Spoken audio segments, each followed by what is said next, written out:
జన సైనికులు సిద్ధంగా ఉన్నా, ప్రజలు మన వైపు ఉన్నా,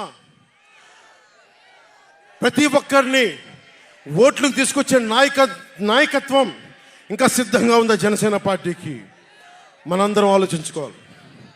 అందుకనే అన్ని అర్థం చేసుకునే 24 స్థానాలు 3 పార్లమెంట్లో సిద్ధపడ్డాం. ప్రజల నాడి వాడి తెలియకుండా నాయకత్వాన్ని నడిపించగలమా?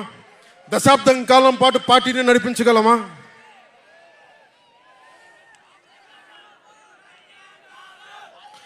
ఏదైనా మాట్లాడితే వ్యక్తిత్వాన్ని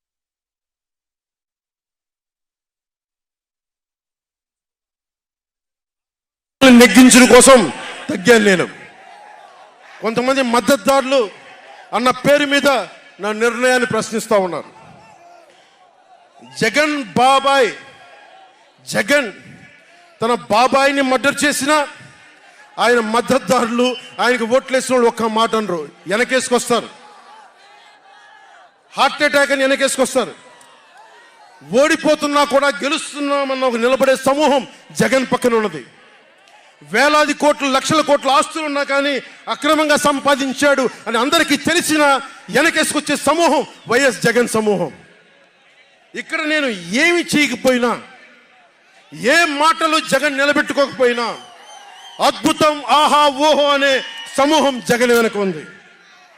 దళితుడిని చంపి డోర్ డెలివరీ చేసినా కానీ వెనకేసుకొచ్చే సమూహం, ఫీజు రీయింబర్స్మెంట్లు ఆపేసినా కానీ వెనకేసుకొచ్చే సమూహం.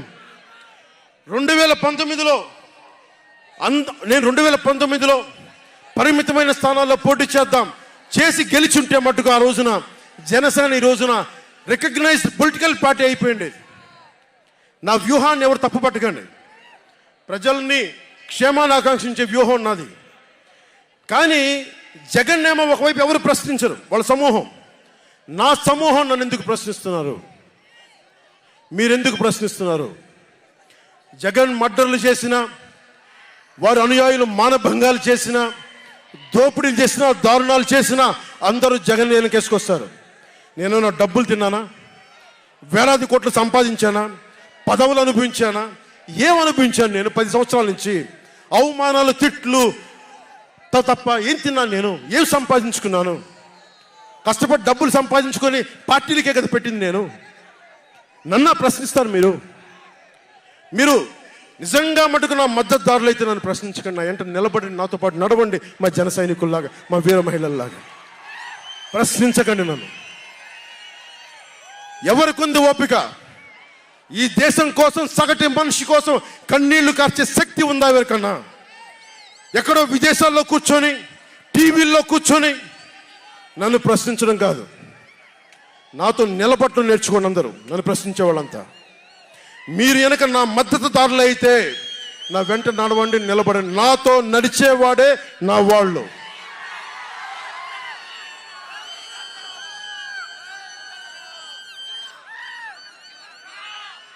నేను ఎప్పుడు కూడా ఒక నియోజకవర్గం దృష్టిలో లేదు. నాకు దేశం ఉంది, మానవత్వం ఉంది, మన ఆంధ్రప్రదేశ్ ఉంది, తెలుగు ప్రజల, తెలంగాణ ప్రజల నేల ఉంది. నాకు తెలంగాణ నేల ఉంది నా దృష్టిలో. ఒక నియోజకవర్గం గురించి నేను ఎప్పుడు ఆలోచించలా. రాష్ట్ర ప్రయోజనాల కోసం ఆలోచించాను కానీ అరే నేను ఒక నియోజకవర్గాన్ని డెవలప్ చేసుకోవాలి నేను నిజంగా ఆలోచించలేదు.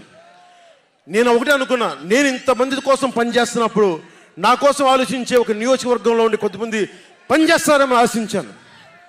దురదృష్టం, అనుకున్నంత పని చేయలేకపోయారు. సంతోషం. ఒక నియోజకవర్గం వ్యక్తిని కాదు నేను. ఓడినప్పుడు మీతోనే ఉంటాను, గెలిచినప్పుడు మీతోనే ఉంటాను. నేను ఎక్కడి నుంచి పోటీ చేసినా సరే. పవన్ కళ్యాణ్తో స్నేహం అంటే చచ్చేదాకా. పవన్ కళ్యాణ్తో శత్రుత్వం అంటే అవతల వాడు చచ్చేదాకా. ఇద్దరు కలిస్తే చూడలేడు, నలుగురు నవ్వుకుంటే చూడలేడు, 10 మంది పచ్చగా ఉంటే భరించలేడు. ఏమంటారు అలాంటి వాడిని? చెల్లిని గోడకు పెట్టి కొట్టేవాడిని ఏమంటారు? తల్లిని చెల్లిని దూరం పెట్టేవాడిని ఏమంటారు? ప్రజల్ని కష్టాలు పెట్టేవాడిని ఏమంటారు? ఓ దాష్టికుడు, ఒక సైకో అంటాం. జగన్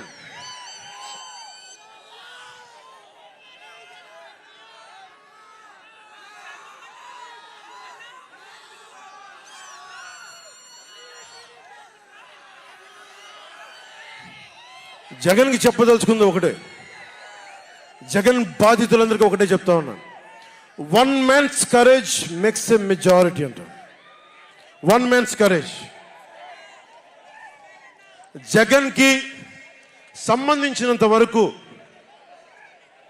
పవన్ కళ్యాణ్ అంటే 3 పెళ్ళిళ్ళు 2 విడాకులు. అతని దృష్టిలో 4 పెళ్ళిళ్ళు అంటాడు. మరి 4వ పెళ్ళం ఎవరో తెలియదు, జగన్ ఏమో నాకు తెలియదు. మరి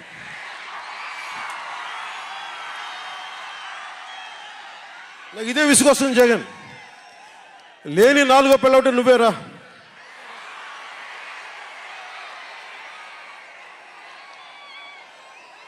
నేను ఎప్పుడైనా సరే భారతి గారికి కూడా చెప్తున్నాను, మేడం భారతి గారు, మీరు ఊహించుకోండి, మేము ఎప్పుడన్నా సరే మిమ్మల్ని చాలా గౌరవంగా భారతి గారు, మేడం భారతి గారు అంటాం. మీ ఆయన ఇంత నీచంగా ప్రవర్తించినా కానీ, చంద్రబాబు గారి సతీమణి కానీ, నియోజకవర్గంలో ప్రతి ఒక్కరిని ఇబ్బంది చేసినా కానీ, నా ఇంటి సతీమణి అన్నా కానీ పెళ్ళాలను సంబోధిస్తాడు. ఆ మాట మిమ్మల్ని అంటే ఎలా ఉంటుంది భారతి గారు ఆలోచించండి ఒకసారి. నాకు తెలుగు వచ్చు, నేను పెద్ద ఇంగ్లీష్ మీడియం చదువుకున్న వ్యక్తిని కాదు, నాకు చాలా భాష వచ్చు, కానీ సంస్కారంగా ఉండదని మాట్లాడినంతే. జగన్, నీకు సంబంధించినంత వరకు నేను 3 పెళ్ళిళ్ళు 2 విడాకులు. పవన్ కళ్యాణ్ అంటే జగన్ చెప్తున్నా విను, పవన్ కళ్యాణ్ అంటే ఆంధ్రప్రదేశ్ ప్రజల భవిష్యత్తు. పవన్ కళ్యాణ్ అంటే ఈ దేశపు యువత కాలంలో, పవన్ కళ్యాణ్ అంటే కన్నీళ్లు తుడిచే చెయ్య, పవన్ కళ్యాణ్ అంటే అర్ధరాత్రి పరిగెత్తుకుంటా వచ్చి ప్రాణాపాయంలో ఉన్న 108 అంబులెన్స్, పవన్ కళ్యాణ్ అంటే ఆడబిడ్డలకి రక్షణగా ఉండి చేతికి కట్టే రాఖీ, పవన్ కళ్యాణ్ అంటే పెద్దోళ్ల భుజం మీద ఉన్న కండువ, గర్వంతో ఎగిరే జాతీయ జెండా పవన్ కళ్యాణ్ అంటే. పవన్ కళ్యాణ్ అంటే నిన్ను నట్టేటను ముంచే తుఫాన్, గుర్తుపెట్టుకో. నిన్ను అధాపాతాళానికి తొక్కే వామనుడి పాదం పవన్ కళ్యాణ్ అంటే గుర్తుపెట్టుకో. ఇందాక చెప్పాను కదా, ఒక్కడి 1 man's courage makes a majority అని. ఒక అర్ధరాత్రి కికారణ్యంలో అడవులు, సింహాలు, పులులు, తోడేళ్లు, గుంటనక్కలు తిరిగే చోట ఒక్కడు వెలిగించిన కాగడ అడవిని జయిస్తుంది. ఒక్కడు వెలిగించే కాగడ అడవిని జయిస్తుంది. ఒక్కడి ధైర్యం, ఒక్కడి సాహసం, ఒక్కడి ప్రతిఘటన కొన్ని కోట్ల మందికి తిరగబడే ధైర్యాన్ని, బలాన్ని ఇస్తుంది.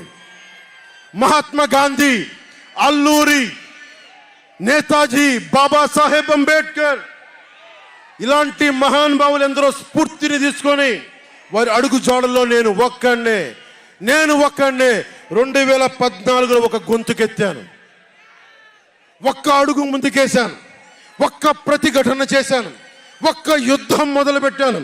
అది 2024కి. అక్కడ దూరంగా ఉన్న వాటి మీద ఎక్కి ఉన్న జన సైనికులు, విదేశాల్లో కూర్చున్న తెలుగు ప్రజలు, ఎక్కడో టీవీల్లో వీక్షిస్తున్న మహిళలు, పెద్దలు, పిన్నలు, ఉద్యోగం మరి ఆపేసి, పని పక్కన ఆపేసి టీవీలో కూర్చొని చూస్తున్న ఈ ఉపన్యాసాన్ని చూస్తున్న ఒక సగటు యువకుడు,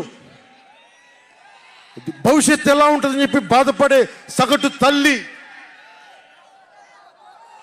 స్టేజ్ మీద కూర్చున్న, అలాగే టీవీల్లో గ్లోబల్గా మొత్తం చూస్తున్న ప్రతి ఒక్కరు, అలాగే ఈ వేదిక పైన, స్టేజ్ పైన కూర్చున్న ఒక క్లేమోర్ మైన్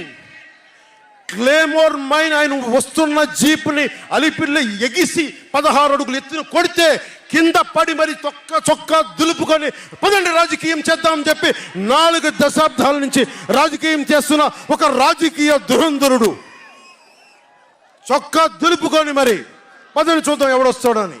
అలాంటి రాజకీయ దురంధరుడు, రండి రాజకీయాలు చేద్దాం అని అలాంటి వారితోటి ఆయన్ని నమ్ముకున్న ప్రతిష్టాత్మకమైన తెలుగుదేశం పార్టీ, ఆయన వెనక నడుస్తున్న తెలుగు తమ్ముళ్ళు, ఆయన వెనక నడుస్తున్న తెలుగు తమ్ముళ్ళు, తెలుగు మహిళలు, నన్ను నమ్మి నిలిచిన నా జన సైనికులు, నన్ను నమ్మి నా వెంట ఉన్న వీర మహిళలు, నా వెన్నంటే ఉండే నా జనసేన నాయకులు, కత్తి దూసి కథన రంగంలో దూకడానికి సిద్ధంగా ఉండే మన యువత,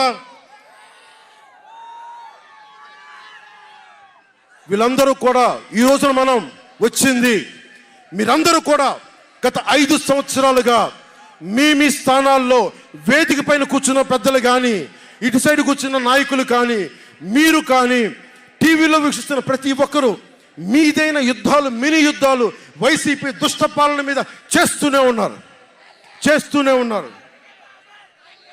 ఈ రోజున తాడేపల్లిగూడెం నుంచి నేను ఒకటే పిలిపిస్తున్నా, ఈ మినీ యుద్ధాలన్నీ కలిసి ఒక మహాయుద్ధాన్ని ప్రకటిస్తున్నాను 2024 ఎన్నికలకి.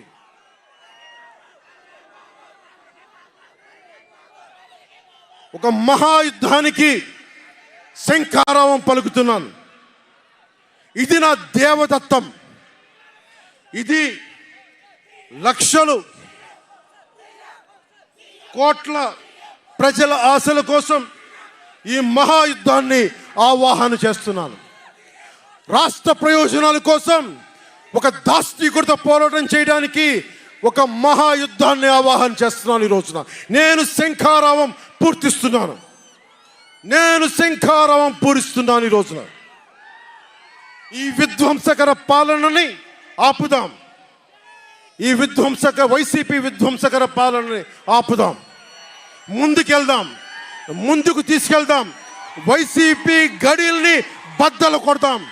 మీకు బంగారు భవిష్యత్తుని తెచ్చే బాధ్యత, శాంతి, సుస్థిరత ఇచ్చే బాధ్యత తెలుగుదేశం పార్టీ, జనసేన తీసుకుంటుంది. తెలుగుదేశం పార్టీ వర్ధిల్లాలని కోరుకుంటూ, తెలుగుదేశం విజయం సాధించాలని కోరుకుంటూ, జనసేన వర్ధిల్లాలని కోరుకుంటూ, జనసేన విజయం సాధించాలని కోరుకుంటూ, ప్రధానమంత్రి నరేంద్ర మోదీ గారు మరొక్కమారు ప్రధానమంత్రిగా రావాలని కోరుకుంటూ, భారతీయ జనతా పార్టీ వర్ధిల్లాలని కోరుకుంటూ మేము ముందుకెళ్తున్నాం. మీరందరూ మాతో పాటు కలిసి నడవండి. మీ భవిష్యత్తు కోసం నేను అండగా ఉంటాను. పొత్తు గెలవాలి, జగన్ పోవాలి. జనసేన టీడీపీ పొత్తు గెలవాలి, జగన్ పోవాలి. వైసీపీ నేలమట్టం అవ్వాలి. ఒకటే గుర్తుపెట్టుకోండి, జగన్